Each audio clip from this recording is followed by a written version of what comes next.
तारीख 14 फरवरी 2026। वही दिन जिसे तुम लोग वैलेंटाइन डे कहते हो। प्यार का दिन, मोहब्बत का त्योहार। पूरी दुनिया जब गुलाब बांट रही थी, चॉकलेट खिला रही थी और कसमें खा रही थी, ठीक उसी वक्त नोएडा की एक सड़क पर एक सफेद रंग की कार खड़ी थी। बाहर से दिखने में वो कार बिल्कुल शांत थी, चमकती हुई नई जैसी। लेकिन उस कार के अंदर एक ऐसी खामोशी थी जो किसी भी शोर से ज्यादा डरावनी थी। शीशे सारे हुए थे, दरवाजे लॉक थे और अंदर दो लाशें थी। एक लड़का जिसके हाथ में अभी भी वो पिस्तौल थी और एक लड़की जिसके माथे पर गोली का निशान था। खून सूख चुका था और एसी की ठंडक ने उन दोनों की शरीर को पत्थर बना दिया था। वो दोनों कोई अजनबी नहीं थे। 15 साल से एक दूसरे के सांसों में बसते थे। एक क्रिकेट खिलाड़ी था, दूसरी उसकी सबसे बड़ी फैन। लेकिन फिर ऐसा क्या हुआ कि जिस हाथ ने उस लड़की के लिए करोड़ों का फ्लैट खरीदा, उसी हाथ ने उसे गोली मार दी।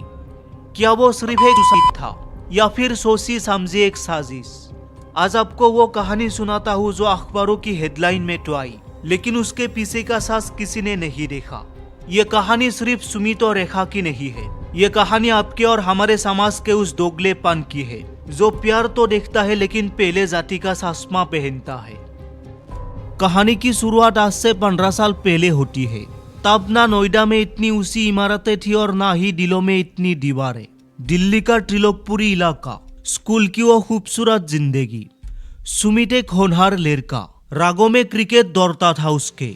बल्ला पकड़ता तो लगता था जैसे मैदान पर जादू कर रहा हो। और रेखा शांत सुलझी हुई लड़की। दोनों एक ही स्कूल में थे, 10वीं और 12वीं साथ पढ़ी। पता है आपको, स्कूल की दोस्ती में एक खासियत होती है।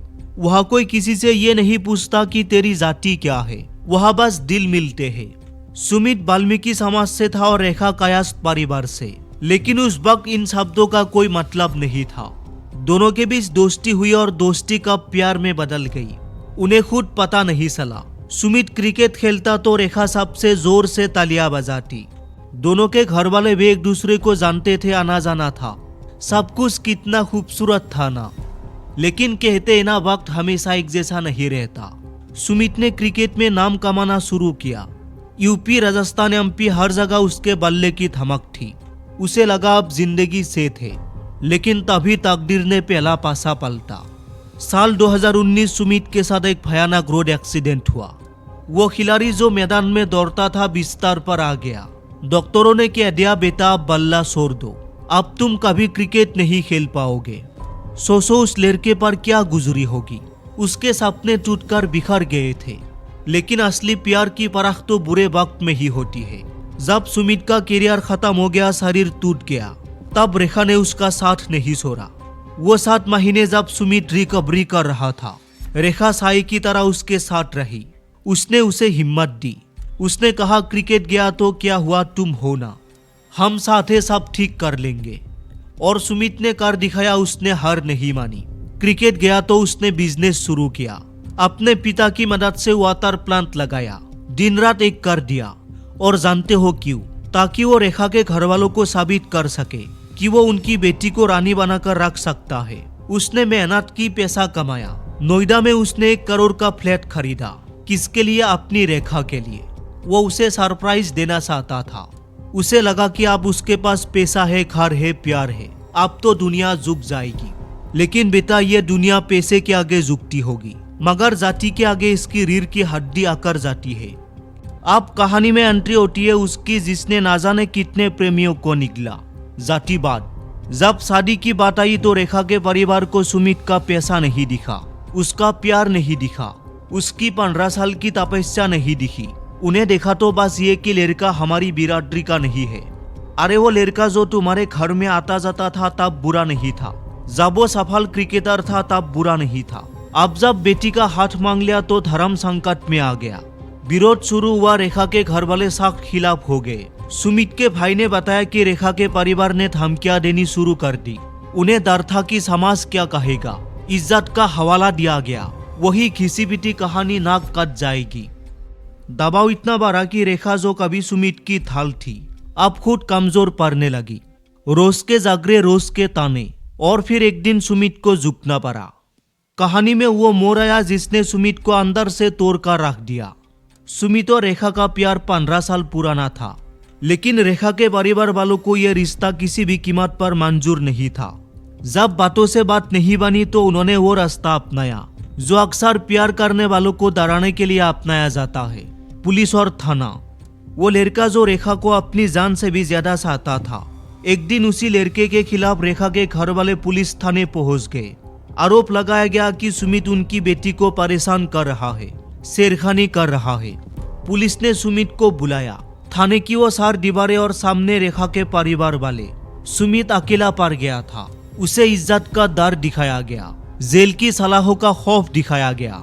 उस दिन अपनी इज्जत बचाने के लिए या शायद रेखा की बदनामी ना हो इसलिए सुमित को अपना ही प्यार अपने हाथों से दफन करना पड़ा। पुलिस के सामने उसे कागज और कलम थमा दी गई और कहा गया लिख कि तो आज के बाद रेखा के आसपास भी नहीं भटकेगा। सुमित ने कांपते हाथों से वो नोट लिखा। वो 1 साल पुराना नोट आज भी पुलिस के फाइल में है, जिसके सब पत्थर दिल को भी पिघला दे। सुमित ने लिखा था, मेरा रेखा से कोई संबंध नहीं है, मैं उसे नहीं जानता। अगर आज के बाद मैं उसके साथ कोई छेड़खानी करूं या उसे परेशान करूं तो मेरे खिलाफ कानूनी कार्रवाई की जाए, इसका जिम्मेदार मैं खुद होऊंगा। जरा सोचो उस लड़के की हालत, 15 साल की मोहब्बत, और उसे कागज पर लिखकर देना पड़ा कि मैं उसे नहीं जानता। उसे माफी मांगनी पड़ी, गिराना पड़ा कि प्लीज पुलिस केस मत करो। उसने अपने आत्मसम्मान का गला घोट दिया, सिर्फ इसलिए ताकि रेखा और उसके परिवार को कोई परेशानी ना हो। लेकिन क्या वो सच में दूर हो पाए? शरीर दूर हो सकते हैं, रूहें नहीं। सुमित तड़प रहा था। उसके पास वो 1 करोड़ का फ्लैट था, लेकिन उसमें रहने वाली रेखा नहीं थी। अब आते उस काली रात पर 13 फरवरी वैलेंटाइन डे से ठीक 1 दिन पहले सुमित को खबर मिली कि रेखा की शादी कहीं और तय हो रही है। 15 साल का साथ, और अब वो किसी और की होने जा रही थी। ये बात सुमित के बर्दाश्त के बाहर थी। शुक्रवार 13 फरवरी दोपहर 3 बजे सुमित अपनी सफेद कार लेकर निकला। उसके दिमाग में तूफान चल रहा था। 3:39 पर उसने रेखा को एक आखिरी मैसेज भेजा, सिर्फ एक लाइन, मैं मरने जा रहा हूँ। जरा सोचो उस वक्त रेखा पर क्या गुजरी होगी। उसने घबरा कर सुमित को कॉल किया होगा। उसे रोकने के लिए, उसे समझाने के लिए वो दौड़ी चली आई।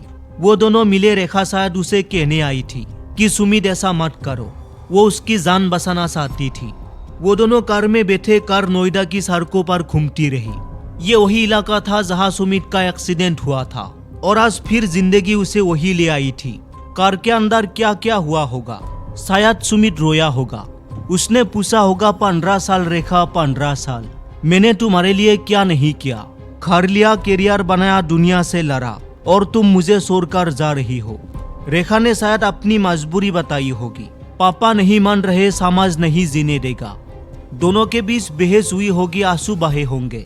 एक तरफ प्यार था, दूसरी तरफ परिवार का दबाव, और सुमित की जेब में वो पिस्तौल तप रही थी।